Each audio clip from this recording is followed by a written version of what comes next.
మునుగోడు ఉప ఎన్నికల ప్రచారంలో భాగంగా కామారెడ్డి జిల్లా నాయకులు ప్రచారాన్ని కొనసాగిస్తున్నారు. ఉమ్మడి నిజామాబాద్ జిల్లా డీసీసీబీ చైర్మన్ పోచారం భాస్కర్ రెడ్డి, రాష్ట్ర నాయకులు పోచారం సురేందర్ రెడ్డి చౌటుప్పల్ మండలం చిన్నకొండూరు గ్రామ పంచాయతీ పరిధిలో మూడో రోజు తన ప్రచారాన్ని కొనసాగిస్తున్నారు.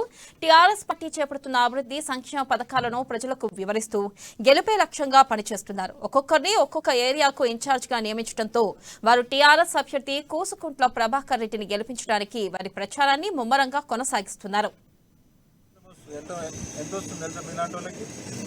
రూపాయలు అది 80 సంవత్సరం ఉన్న కేసీఆర్ ఎంత ఇస్తున్నాడు? 2000 ఇస్తున్నాడు. 2000 ఇస్తున్నాడు కేసీఆర్. ఇప్పుడు మరి ఎవరు గొప్ప? రైతు బంధు నీకు మోడీ ఎంత ఇస్తున్నాడు? 2000 ఇస్తున్నాడు. అదే కదా కేసీఆర్ పడుతుంది కదా, 10,000 రూపాయలు వస్తున్నాయి కదా సంవత్సరానికి. 10,000 రూపాయలు వస్తున్నాయి. మరి మీ భార్య పేరు మీద మోడీది వస్తుందన్నావు కదా, ఎంత వస్తున్నది? ఎంత?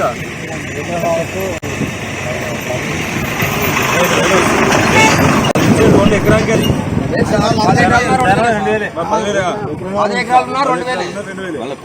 ఇక్కడ ఇచ్చాడు ఎంత కేసీఆర్? 5,000 ఇస్తుంది. ఎవరు గొప్ప చేస్తున్నారు? మంచిగా